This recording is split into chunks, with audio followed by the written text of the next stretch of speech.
May salamin na, may pintura na. Pasok tayo. Ito daw butas na to, septic tank daw yan.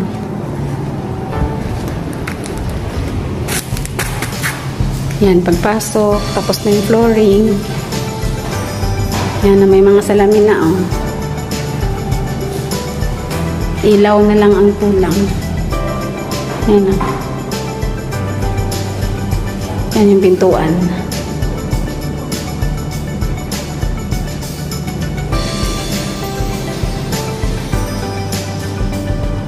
Unang salamin, ay unang bintana, pangalawang bintana, pangatlong bintana,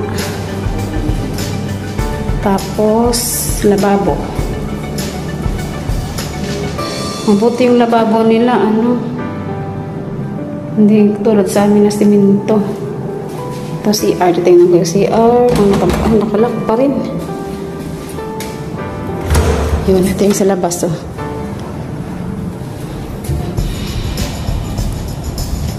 Yung pa palang extra dito, oh. May space pa, oh.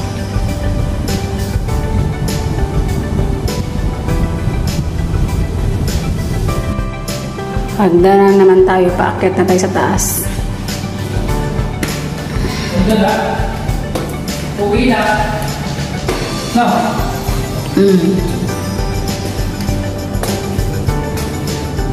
Ganda na.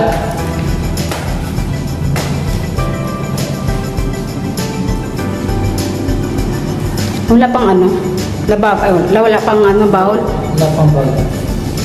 Yung CR sa baba, tingnan mo nga, buksan mo nga kung ano na. Nakalak eh. Ito na yung kwarto. Ayan na, may salamin na siya. Yung bintana naman sa kabila sa taas. Nakasalamin na rin. Ah, malinis na pala sa ano, oh. Malinis na. Hindi ko pala pwedeng nadalhin yung halaman, no, kasi ano, walang magdilig. Ito yung sa labas. Yan na. Nakasalamin na rin siya. Yan. May pintura na.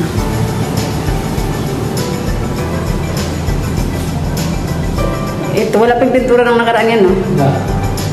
Yan, yung bintana. Tapos, sa CR lang sa kwarto, wala pang bowl.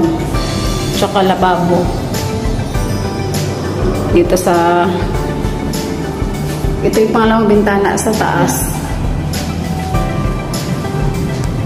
Sarap dito, oh, lamig.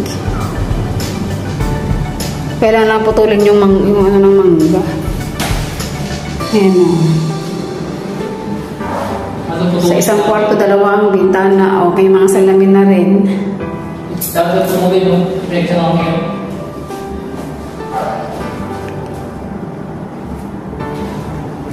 Tapos itong pangatlong kwarto, yun, may salamin na rin siya. Yan, o. Yung bintana.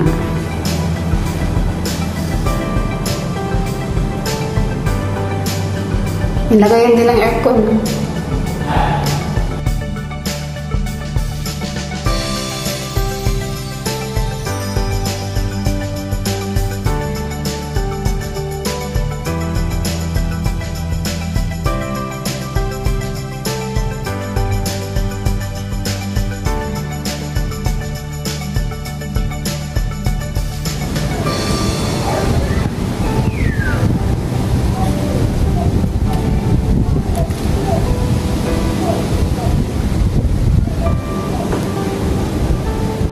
Ito nga pala yung kasada na lubak-lubak dati. Sementado na. Tapos tapos ongoing pa yung doon sa dulo. Ongoing pa yung paggagawa. Hanggang paakyat sa wood picker, meron na rin siyang ginawa na rin siya. Sana ituloy-tuloy nila pataas yun.